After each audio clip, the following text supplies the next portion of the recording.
Chers amis, c'est une joie de vous retrouver et de vous adresser cette vidéo pour alimenter vos échanges en équipe Tibériade.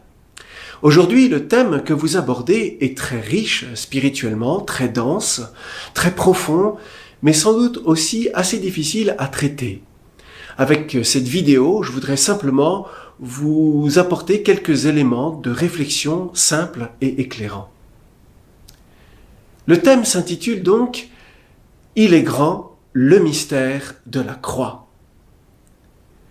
Dans cette formule, je voudrais retenir 3 mots, grand, mystère et croix.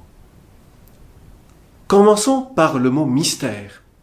Au sens chrétien, un mystère n'est pas une énigme qui se dissipe une fois qu'elle est résolue, mais au contraire, une réalité qui devient de plus en plus riche et vivante au fur et à mesure qu'on y pénètre. Ainsi, la vie est un mystère, l'amour est un mystère, Dieu est un mystère. Mais alors, comment la croix peut-elle être un mystère ? Car la croix est avant tout un supplice, un des pires qui soit, un supplice d'origine orientale qui a une longue et triste histoire dans notre humanité. Dans la religion juive, progressivement, la crucifixion devient non seulement une peine de mort, mais aussi 3 choses. Une mise au ban de l'humanité, une malédiction divine et en quelque sorte une condamnation objective à l'enfer. Alors vous pouvez comprendre pourquoi les grands prêtres, ennemis du Christ, ont précisément voulu sa mort crucifiée. Parce que si Jésus est mis au ban de l'humanité, il sera tout au plus regardé par la foule comme une victime, mais pas comme un sauveur. Si Jésus est maudit par la croix et que Dieu n'intervient pas, cela veut dire qu'en fait, il était un imposteur. Enfin, si Jésus est condamné à l'enfer aux yeux de tous, on est enfin et définitivement débarrassé de lui. Alors, comment la croix, qui est un supplice de mort, peut-elle devenir un mystère de vie, et même le mystère le plus grand qui soit ?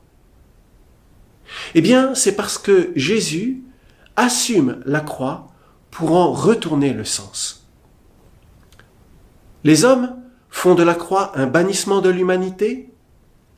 En assumant d'être rejeté de tous, Jésus crucifié rejoint les plus abandonnés des hommes au cœur même de leur solitude.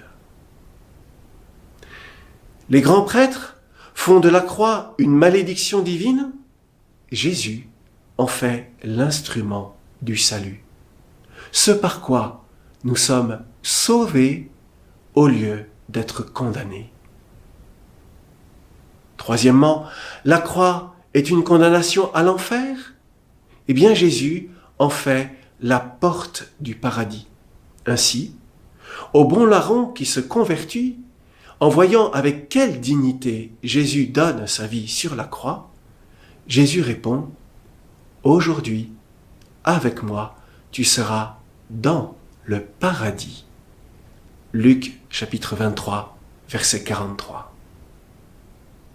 En fait, je pourrais multiplier les exemples, mais en vérité, ce qu'il faut retenir est tout simple. Jésus retourne le sens de la croix.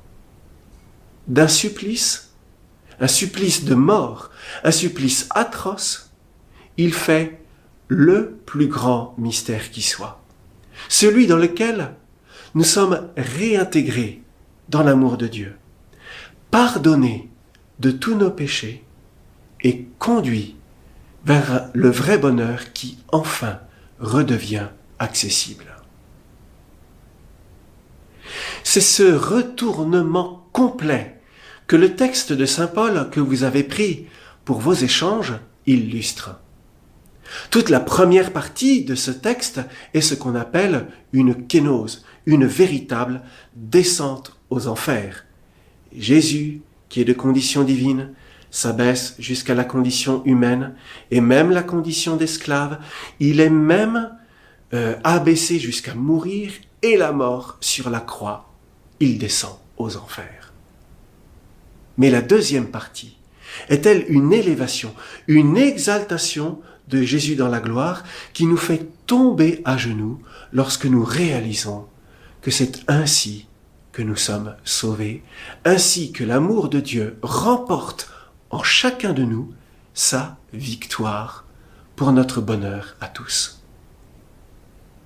Cette conversion, ce retournement, cette révolution complète d'un supplice en un mystère, Jésus l'opère pour nous tous, pour vous, pour moi, pour la conversion de notre âme, pour que nous cessions de prendre les chemins qui mènent petit à petit vers la mort et nous font descendre aux enfers, et pour que nous prenions résolument le chemin de la vie, celui qui nous attire vers le ciel et le bonheur infini. Alors ce que je vous propose pour terminer, c'est que chacun de vous se demande comment Jésus peut, par sa croix, ouvrir dans son âme le chemin de la vie. Et puissent certains d'entre vous témoigner aux autres de la manière dont la croix du Christ a commencé à ouvrir ce chemin de la vie. Bonne fin de rencontre.